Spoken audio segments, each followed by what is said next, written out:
Hello, everyone, and welcome back to SALT Talks. My name is John Darcy. I'm the managing director of SALT, which is a global thought leadership forum and networking platform at the intersection of finance, technology, and public policy. SALT Talks are a digital interview series with leading investors, creators, and thinkers. And our goal on these talks is the same as our goal at our SALT conferences, which we're excited to hopefully resume here in September of 2021. And that's to provide a window into the mind of subject matter experts, as well as provide a platform for what we think are big ideas that are shaping the future. And we're very excited today to welcome two fantastic journalists and authors to SALT Talks that are out with a recent book about the Trump administration's response to the pandemic crisis.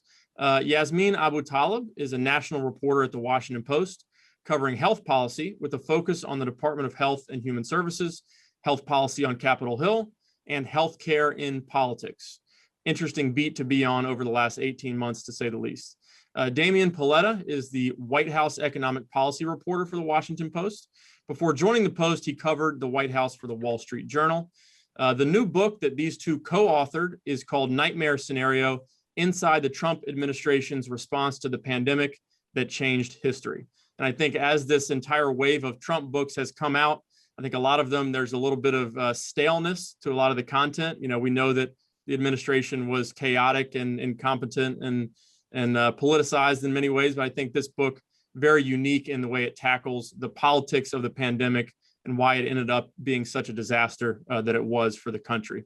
But hosting today's talk is Anthony Scaramucci, who's the founder and managing partner of Skybridge Capital, which is a global alternative investment firm. I have to mention, since we're talking about politics and public policy, that Anthony did spend 11 days within the Trump administration as communications director. But with that, I'll turn it over to Anthony for the interview. So you see, he's trying to knock me down a peg, Yasmeen. You see what he's doing? Okay, that just he got fired from the White House after 11 days. I didn't say fired. I said you spent 11 days. It could have been. Let me just tell you something, okay? It's okay to do this in July, but I just want to let you know I decide bonuses sometime around Thanksgiving. So you better stop between now and Thanksgiving. Just letting you know that. Okay. It might have raised you up a peg, actually, by saying that you got out so quick. Well, yeah, it might have raised me up a peg that in fact I got fired. It's a badge of honor at this point. Let's talk about this book, which is an incredible book. You guys did a brilliant job, and I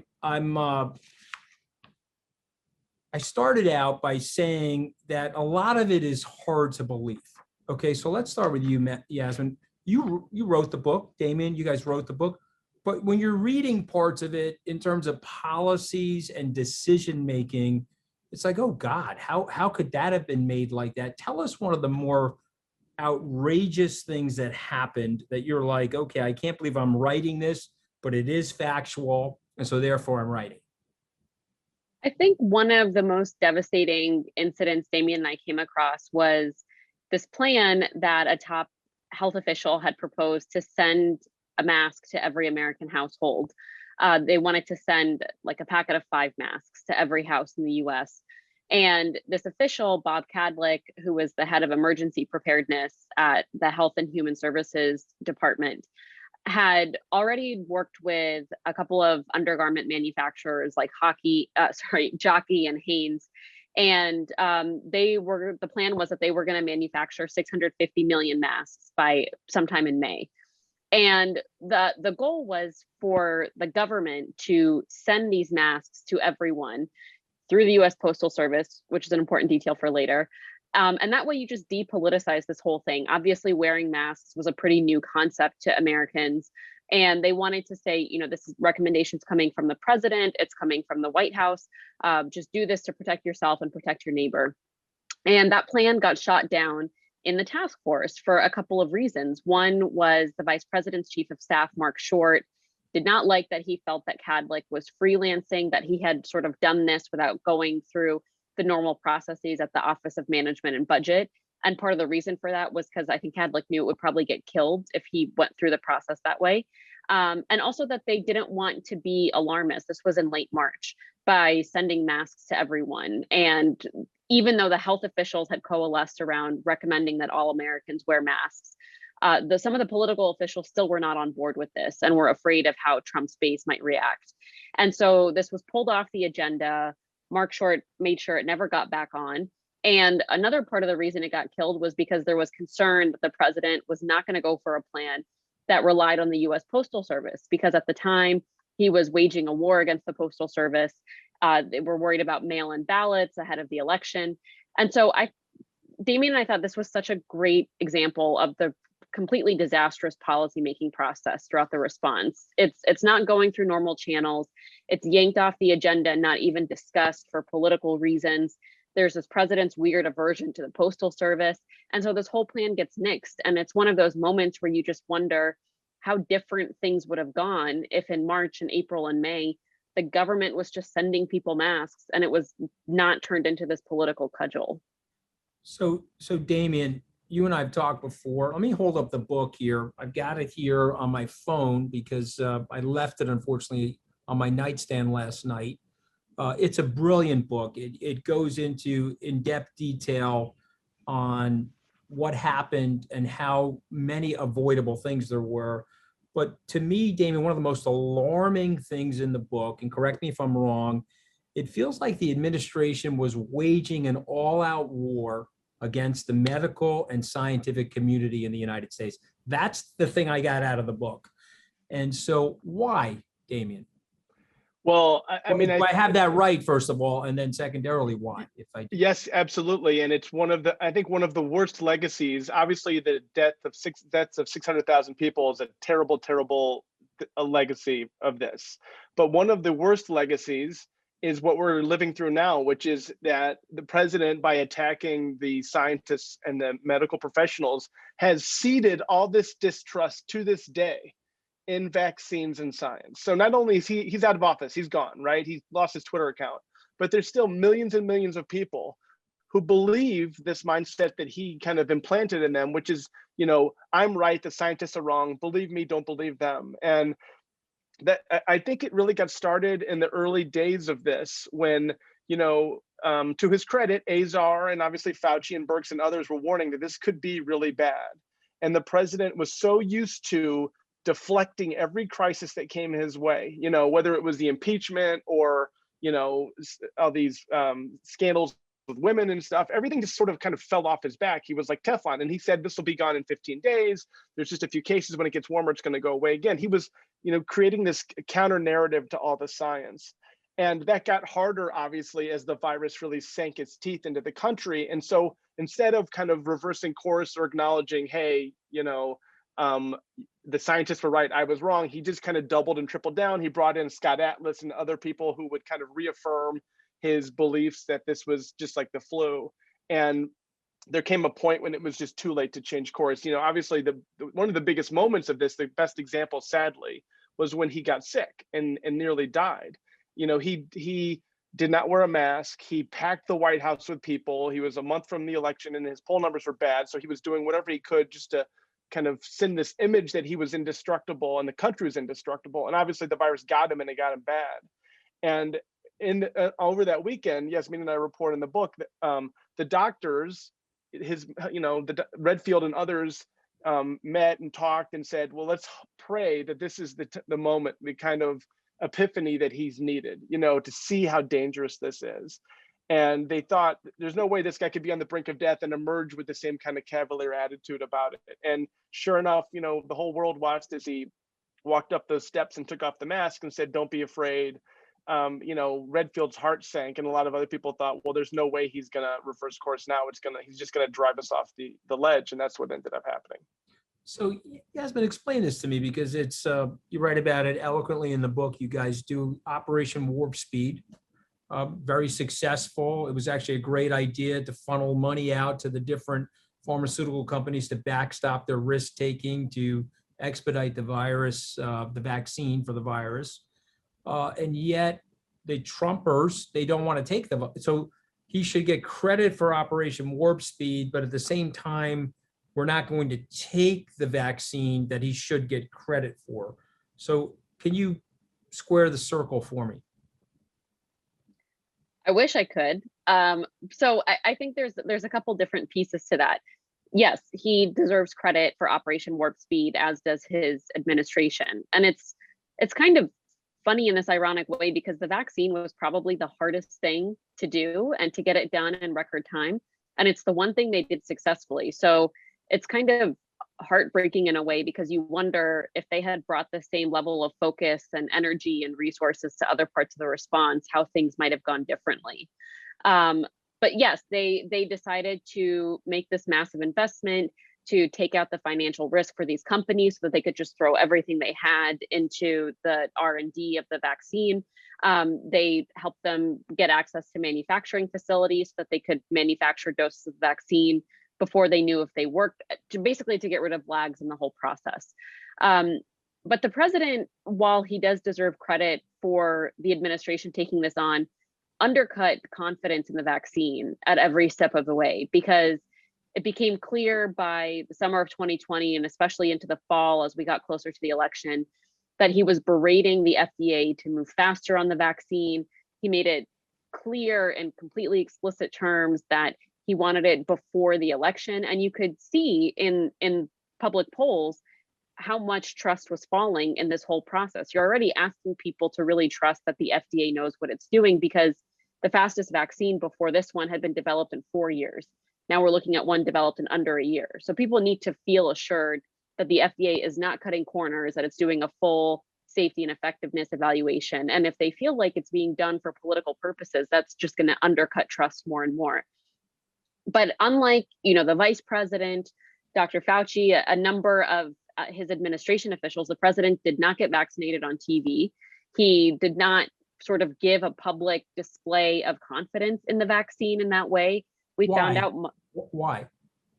Well, he has a complicated history with vaccines. So a lot of his base are anti-vaxxers. They don't believe in this. They're fueling a number of conspiracy theories about the vaccine. You can see on Fox News every night, Tucker Carlson and Sean Hannity, who's changed his tune somewhat, are railing against vaccination campaigns and trying to get people vaccinated.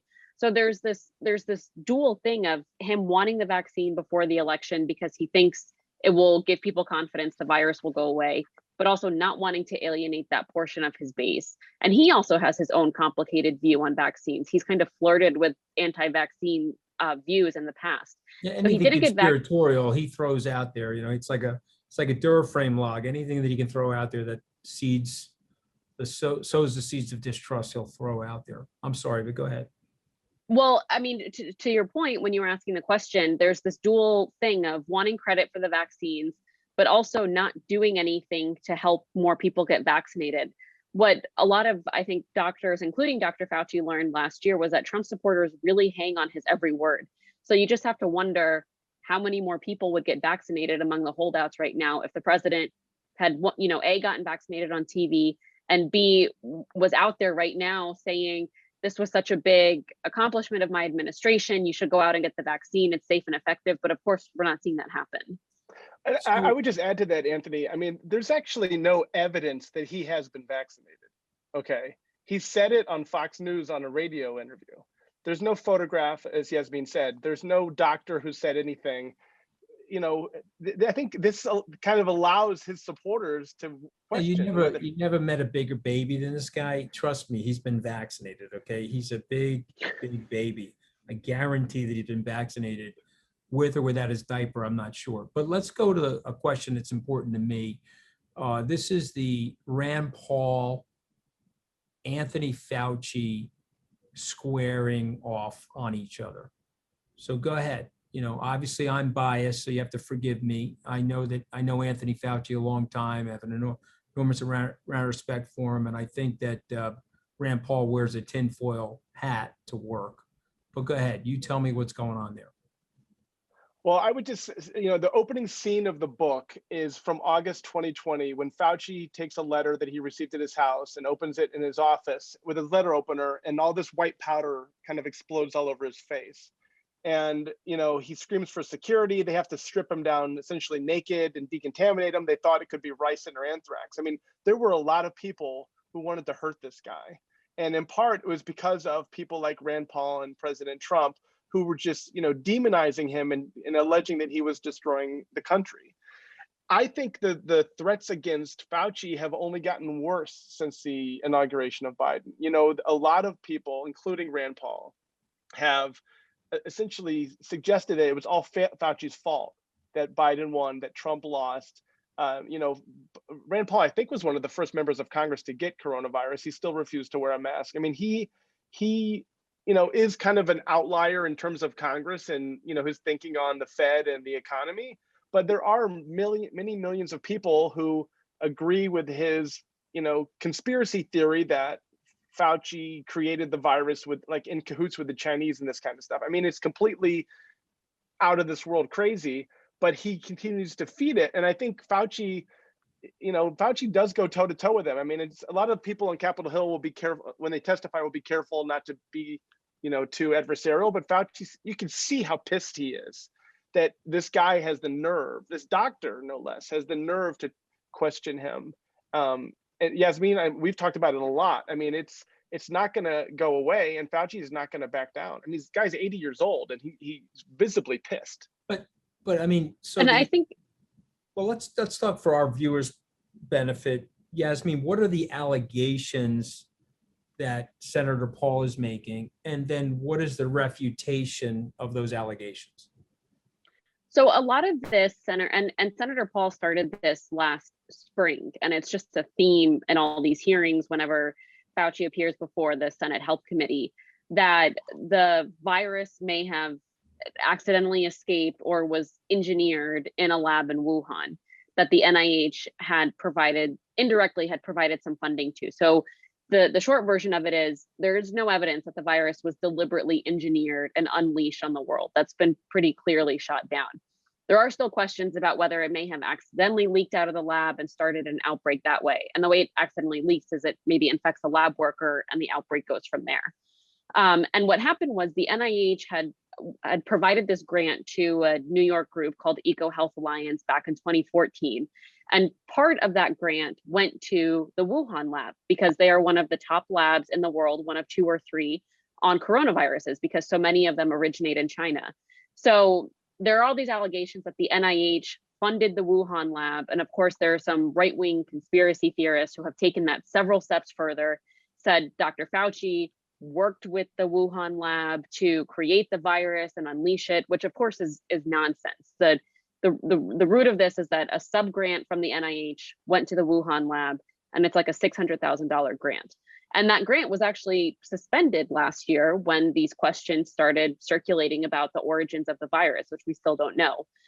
But Senator Paul, in every hearing, insists on bringing this up. And in the hearing just a few days ago, he took it further than he ever has by accusing Fauci of perjuring himself by lying to Congress. And that's when you saw Fauci really kind of stand up and defend himself, because he said, I've never lied.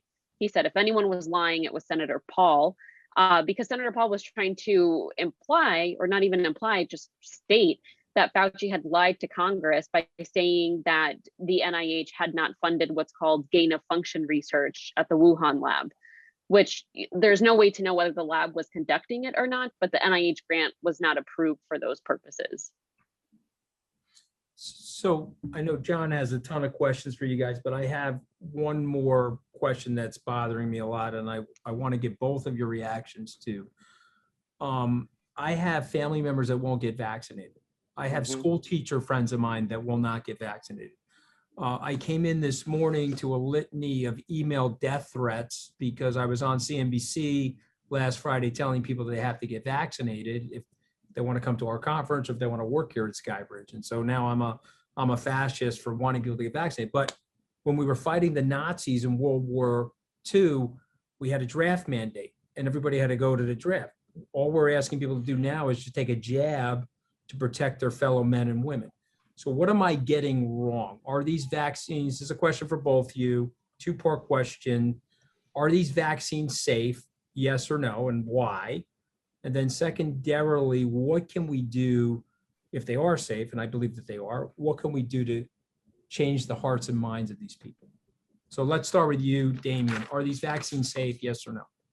I think the vaccines are absolutely safe. I mean, at this point, they've administered, you know, more than 100 million in the United States. Okay, there have been some cases that that required more study, but there wasn't anything that made them feel like they were unsafe. There are some breakthrough cases now we're hearing about. I mean, when you have a vaccine that's miraculously 95% effective, that 5%, when you do more than 100 million people, there's still going to be people who become sick, but they don't tend to, the symptoms are better and it's less severe.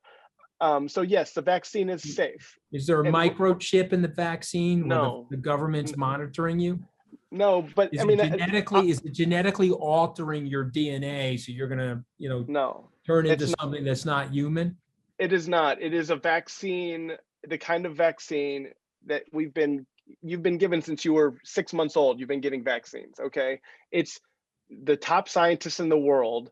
It really is a miracle that they were able to do this in under a year. And there's literally more than 100 million people who have gotten, one of 3 different shots in the past, 6 months in this country, and are, participating in society and healthy and running and playing basketball and baseball, and everything's going, and, having babies, and everything is, working like it should.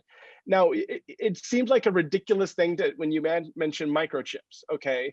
But there was this recent survey that was done that said of the people who refuse to get vaccinated, more than 50%, Anthony, believe that there is some kind of microchip that's being inserted. Okay, I mean, it's such a ridiculous thing I'm not being a elitist. No, but look, I grew up in a blue collar family. These people distrust, you have to understand, the blue collar people feel they've been left out of the system, so they distrust the system and they distrust the establishment. Yasmeen, let me ask you this question, because I just want to get your view on it. What do you say to somebody that's not vaccinated? I'm sure you've met them. Maybe you have them I have them in my family, so what do you say? Yeah, I think all of us have people in our families or in our friend groups who are not getting vaccinated for any number of reasons. I think one thing that's really important is to not be condescending to people who are not getting it for one reason or another, but just explaining to them why they should trust it, the process that it had to go through to be evaluated as safe and effective, why it's not going to, the people are seriously concerned it's going to alter your DNA. And there's a simple answer to that. Is it going to make people infertile? No, it's not. And I've had friends who are 6, 7, 8 months pregnant, getting the vaccine, and in the 3rd trimester of their pregnancy, they all delivered healthy babies. People who got the vaccine before they got pregnant. One of my friends got it just a couple months before she got pregnant. Now she's pregnant. So there's no effect on fertility. It's been studied. It will continue to be studied.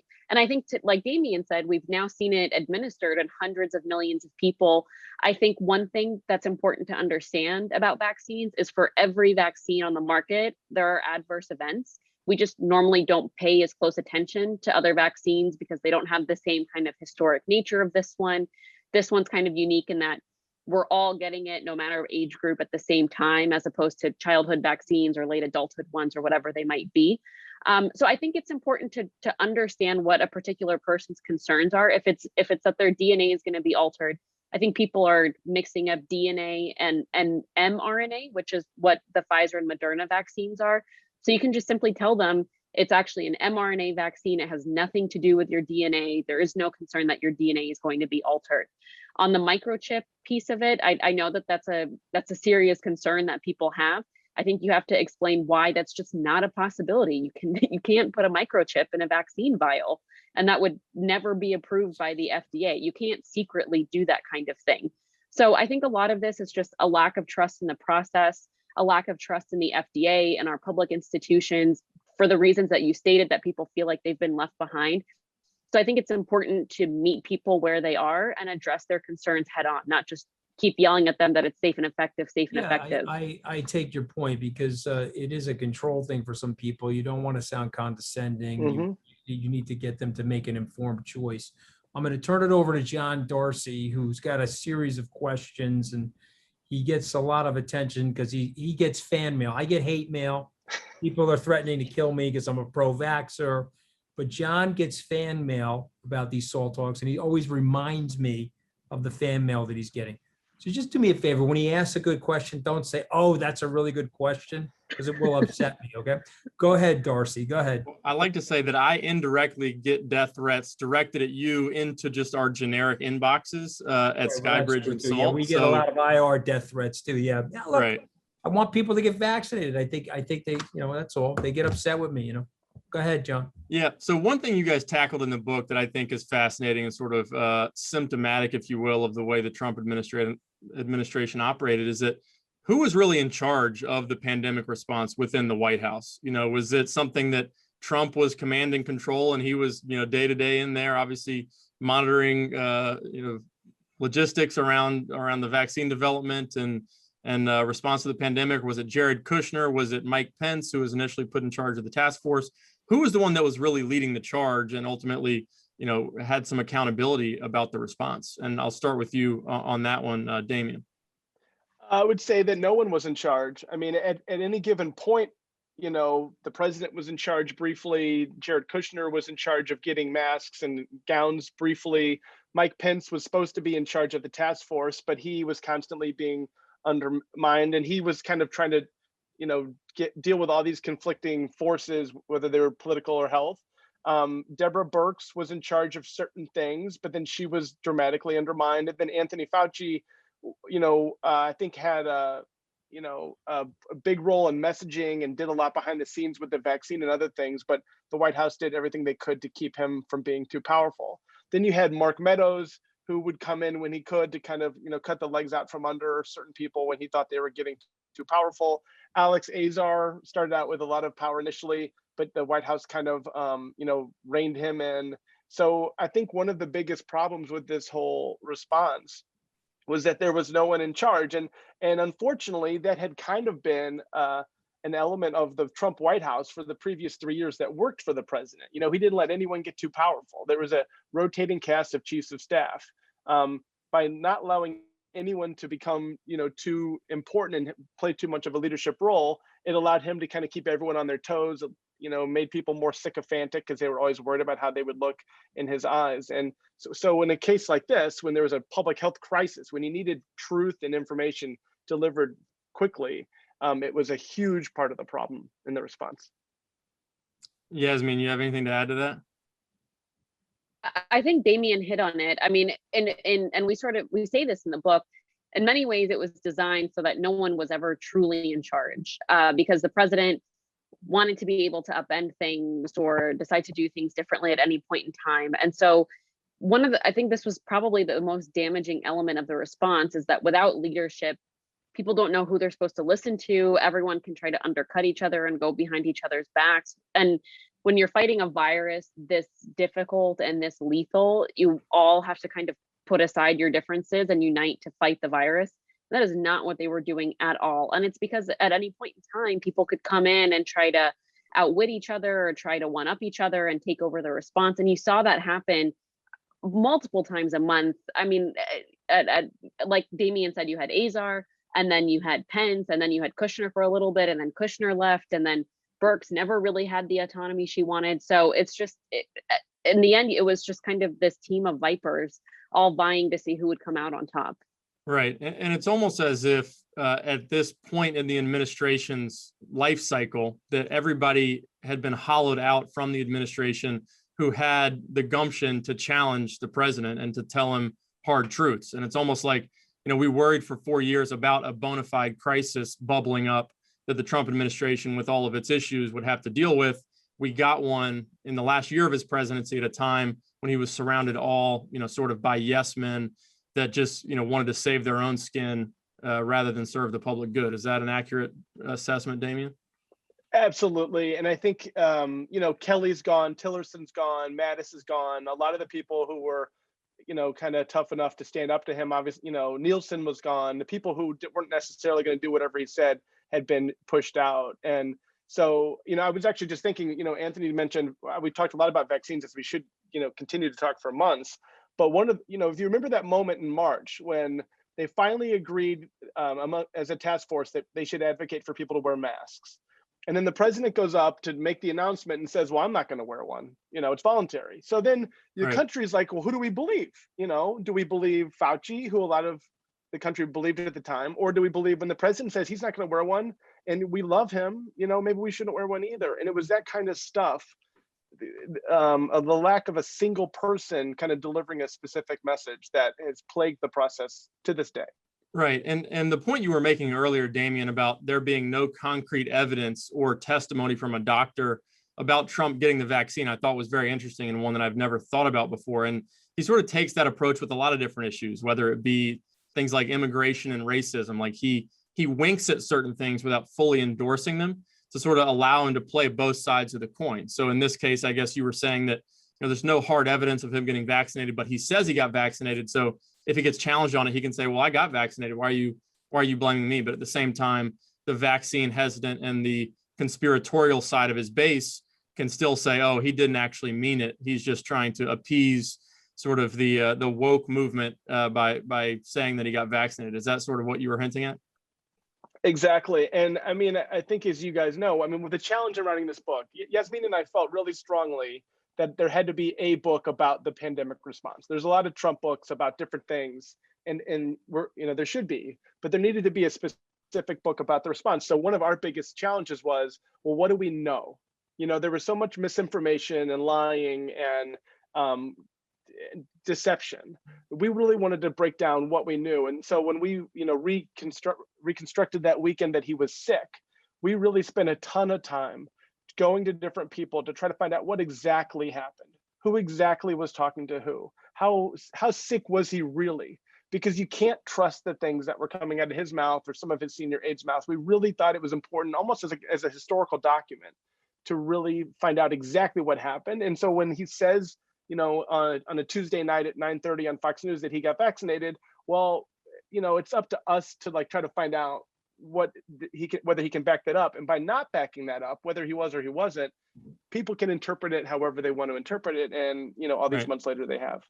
Yasmeen, how hard was that reporting around his visit to the hospital when he was infected with COVID?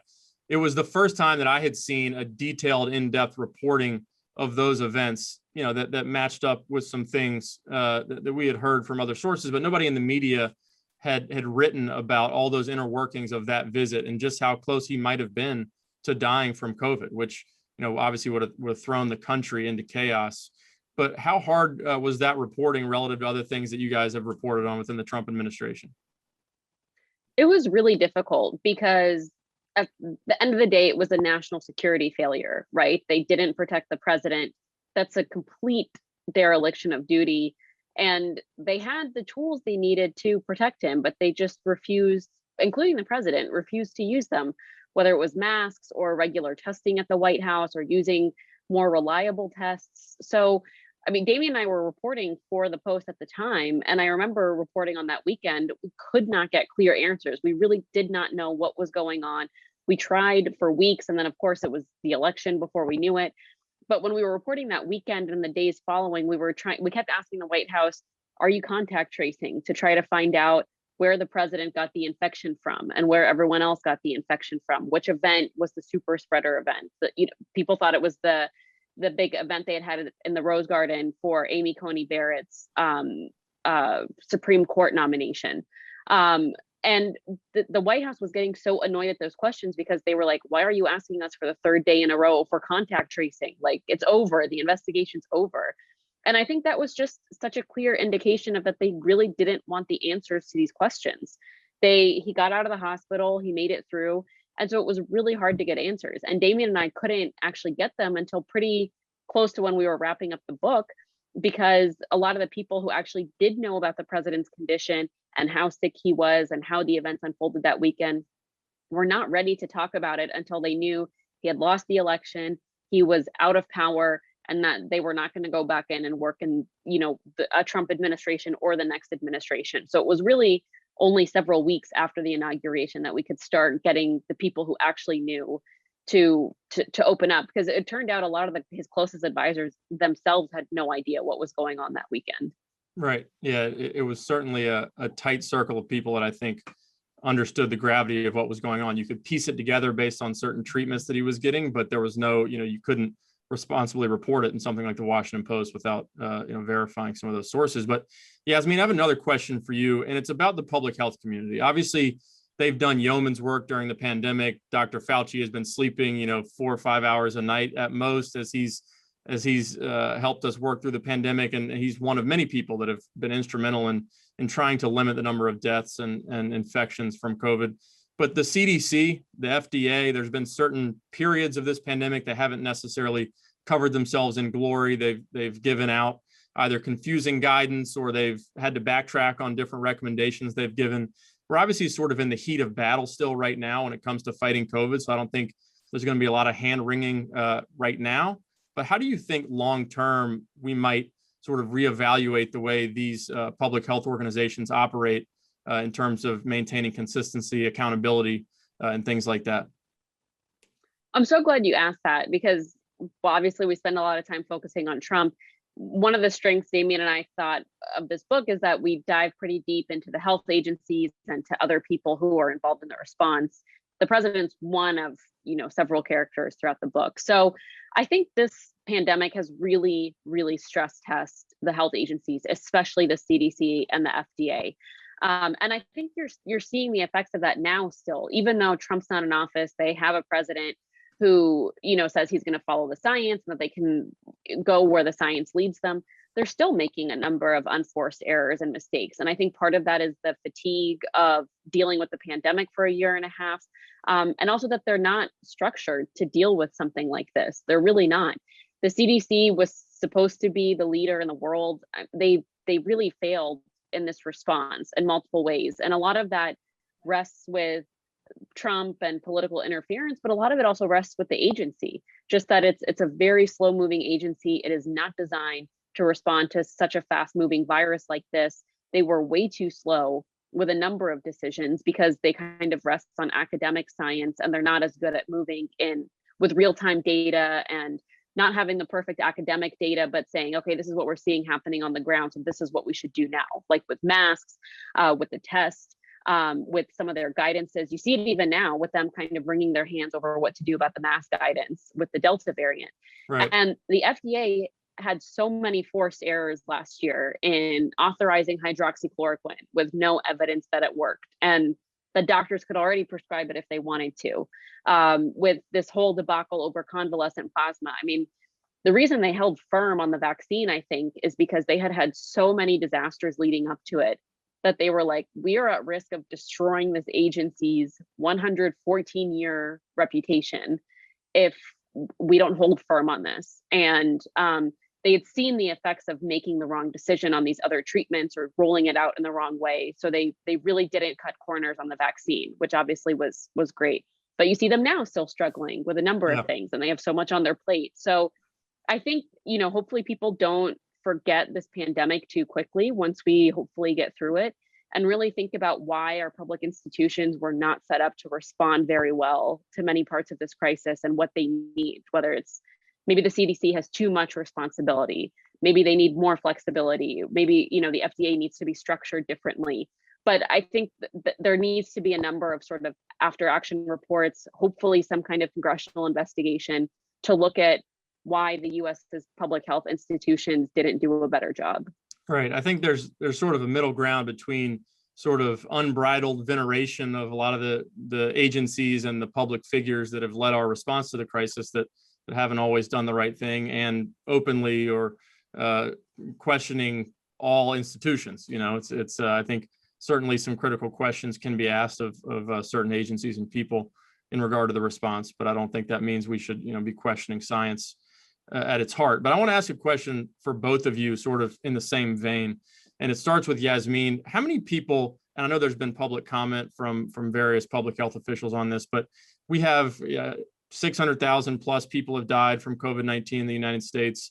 What's the number that if we had a competent and rapid response to the pandemic, what's the realistic number that we could have hoped to limit it to in terms of the number of deaths? We'll start with that. And then Damian, they've always, I think the Trump administration, they looked at the economic impact and the public health impact of COVID as distinct items. It's like, if we just keep things open, the economy will keep going. That was pretty much disproven. I think people, if they were going to get sick and potentially die, they weren't going to go out in public to restaurants and things like that. So what do you think the economic impact could have been? Let's say we had a competent response early on in the pandemic. What do you think the economic, in terms of mitigating the economic impacts we could have had? We'll start with Yasmeen and then go to Damian on the second question. I will say I didn't say the good things the agencies did, but they did a lot right too. I don't know that we know an exact number for how many fewer people would have died with a different response, because there's so many elements to it. There are studies that have shown if everyone had worn masks, you could have prevented, I think, 60,000 deaths or something around that by last August, and that would have been dramatically more for that devastating winter surge. So I think it's safe to say hundreds of thousands of deaths could have been prevented with a better response, with something as universal as simple as just getting most people to wear masks. Mask wearing was great in some parts of the country and Right. almost non-existent in other parts. And then, of course, I think consistent messaging would have made a really big difference. There's such a divide in how seriously people perceive the threat of the virus, and that affected what measures they were willing to take. And then, of course, the fact that the US has a pretty poor safety net just made this exponentially more difficult for low income people, for essential workers who had to go into work. And then, of course, for communities of color, Black and Hispanic people were 3 times more likely to die than white people from the virus. So there were a number of factors, but if there had been an administration paying attention to all of these issues and continually stressing the need to wear masks, and it had never gotten to the point it's gotten now, I think it is safe to say hundreds of thousands of deaths would have been prevented. And on the economy, it's such an interesting question. I mean, I think what they did and what they had to do at the time was, an enormous amount of government assistance, in March with the $2 trillion CARES Act, and then they had to come back again with another couple $1 trillion as the year went on. And so what they did in a way was they, prevented the stock market came back with the help of the Federal Reserve starting in late March of 2020 to now where it's at record levels. Unfortunately, the White House saw the stock market rebound as their indicator that the economy was fine. And really what had happened was the economy was kind of addicted to government support because, they gave, hundreds of billions of dollars to small businesses, the stimulus checks went out, unemployment assistance went out. There was no way, and to this day it continues, like the government is still so entracted in the economy that we don't know what'll happen when a lot of these programs are allowed to expire. Can all these small businesses stand on their own 2 feet? We don't know. Will the airline industry really come back, or is it, if the Delta variant really sweeps through Europe, is that going to knock the travel industry off? I don't know. I mean, I think what we have to consider is that the hard things were not fixed. There's still millions and millions of Americans who do not have jobs because their job has disappeared. It's not like they're waiting for their employer to rehire them. The company doesn't exist anymore or doesn't need them anymore because of automation or some other reason. And we're seeing, these huge supply chain problems. The rental car industry is a total disaster. You can sell your used car now for more than you bought it for when it was new. I mean, there's just these things in the economy that are broken. And the easy thing was just to give everyone money. And they had to do that. People needed to survive, but we don't know now what'll happen when, for example, the rental protections expire.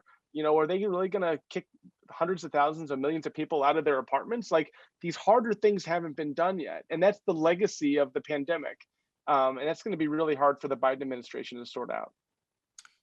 Well, Damian and Yasmeen, it's been a pleasure to have you on. Again, I think you wrote in a sea of, I'm not going to say generic books and criticize the other books, but there's been a lot of sort of political analysis of the Trump administration. While you guys certainly integrated politics into your discussion, I think it was a masterclass in just evaluating the administration's response to the pandemic, and something that's still ongoing and still affecting us today. What was their initial response and the sort of cleaning up of that process. But Anthony, you have a final word before we let Damian and Yasmeen go? No, I applaud the truth in your book. I'm shocked by a lot of the decisions that were born from ignorance or insecurity, frankly. And I think it's a cautionary tale about the centralization of power, frankly, because if you get one person in the mix, they can be destabilizing to a whole group of people that know better. And so I think that's really the lesson of the book. So I just want to thank you, because it's a big contribution. And I know people will look back on it and say that this was very valuable to understanding what happened during one of our worst public health and safety crises, which is still going on, unfortunately. Yeah, well, that means a lot, Anthony. Thank you so much for saying that. But it's Yeah, and thanks for letting us come on and talk about it. no, we're going to sell a lot of books for you guys. You deserve it. And we wish you nothing but great success with it. Well, they don't Thank you need so our help. much. They were an instant bestseller. Again, the book is Nightmare Scenario Inside the Trump Administration's Response to the Pandemic That Changed History. If you haven't ordered it, haven't read it, we definitely highly And recommend by it. the way, Yasmeen, he did ask very good questions, though. It's sort of upsetting to He, me.